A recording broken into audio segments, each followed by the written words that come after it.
ప్రేక్షకులకు నమస్కారం. శ్రీ పరాభవనామ సంవత్సర ఉగాది శుభాకాంక్షలు. శ్రీ పరాభవనామ సంవత్సరంలో మీనరాశి వారికి ఏ విధమైనటువంటి ఫలితములు ఉంటాయో తెలుసుకుందాం.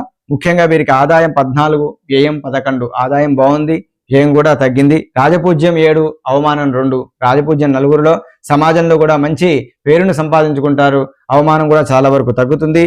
ఈ యొక్క రాశిలో ఉన్నటువంటి వారికి, రాజకీయ రంగంలో ఉన్న వారికి బాధ్యతలు పెరుగుతాయి. ప్రజాదరణ కూడా పొందడానికి చాలా ప్రయత్నం అనేటువంటిది చేస్తారు. ఎక్కువ కూడా కష్టపడాల్సినటువంటి పరిస్థితులు కనబడుతున్నాయి. ఎందుకంటే ప్రత్యర్థుల ఎత్తుగడలు కూడా మీరు అనుకున్న దానికన్నా కూడా కొద్దిగా ఒక మెట్టు ఎక్కువగానే ఉంటాయి. కాబట్టి అప్రమత్తంగా ఉండాల్సినటువంటి పరిస్థితి కనిపిస్తూ ఉన్నది. విద్యార్థులకు ఏకాగ్రత అనేటువంటిది లోపిస్తుంది. కాబట్టి ఏకాగ్రత అనేటువంటిది అత్యవసరము. అప్పుడే విద్య విషయంలో, పరీక్షల్లో కూడా ఉన్నతమైనటువంటి శ్రేణిలో వీరు ఉత్తీర్ణులు అయ్యేటువంటి అవకాశం ఉంటుంది. చదువులో కూడా అనేక విధములైనటువంటి ఆటంకాలు ఎదురవుతాయి. అయినా కూడా వాటిని పట్టుదలతో కనుక మీరు ప్రయత్నిస్తే వాటిని అధిగమించేటువంటి అవకాశం కూడా ఉన్నది. ఈ రాశి వారికి ఉన్నత విద్య కోసం విదేశీ ప్రయత్నాలు చేసే వారికి కూడా కొద్దిగా అననుకూలం, అంటే ప్రతికూలమైనటువంటి కాలమైనప్పటికీ పట్టుదలతో ప్రయత్నించండి, పని అయిపోతుంది.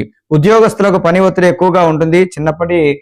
చిన్నపాటి పొరపాట్లు చేయడం వలన కొద్దిగా కార్యాలయంలో కూడా ఇబ్బందులు ఏర్పడేటువంటి అవకాశం ఉంది. కాబట్టి జాగ్రత్తగా ప్రతి విషయంలో జాగ్రత్తలను వహించడం అనేటువంటిది చాలా ఉత్తమము. అయితే నిరుద్యోగులకు స్థిరమైనటువంటి ఒక ఉద్యోగ అవకాశాలు లభిస్తాయి. పై అధికారులతో వాదనలకు దిగకుండా ఉండడం అనేటువంటిది ఈ రాశి వారికి చాలా ముఖ్యము. వ్యాపారస్తులకు ఆదాయం సాధారణంగా ఉంటుంది. కొత్త ఒప్పందాలు కుదుర్చుకునేటప్పుడు మాత్రం డాక్యుమెంట్లను, అంటే వారికి సంబంధించినటువంటి ఒప్పంద పత్రాలను మాత్రం 1కి 10 సార్లు పరిశీలించి కానీ వాటిపై సంతకం చేయకూడదు. అదేవిధంగా భాగస్వామ్య వ్యాపారాల కన్నా కూడా సొంతంగా చేసుకునేటువంటి సోల్ ట్రేడింగ్ ఏదైతే ఉందో అది చేయడం అనేటువంటిది చాలా ఉత్తమం. వివాహ ప్రయత్నాలు కూడా ఫలిస్తాయి. దాంపత్య జీవితంలో చిన్నపాటి గొడవలు రావచ్చు, కానీ అవి పెద్దగా మీ యొక్క దాంపత్య జీవితంపై ప్రభావం చూపించవు. జీవిత భాగస్వామి మద్దతు కూడా మీకు ధైర్యాన్ని కలగజేస్తుంది. ఆరోగ్యంపై శ్రద్ధ వహించండి.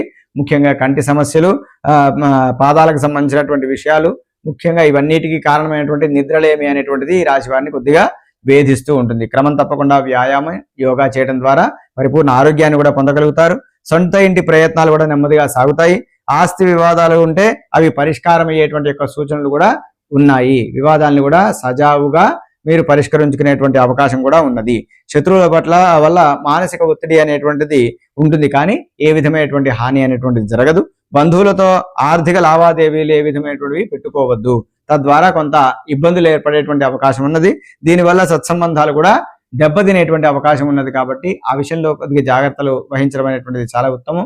ముఖ్యంగా ఈ మీనరాశి వారికి ఏలినాటి శని ప్రభావం అనేటువంటిది కూడా ఉన్నది. కాబట్టి ఈ శనికి సంబంధించినటువంటి పరిహారాదులు చేసుకోవడము, కాలభైరవాష్టకాన్ని నిత్యం పారాయణం చేయడం ద్వారా వీరికి అన్ని విధముల శుభ ఫలితములు కలుగుతాయి.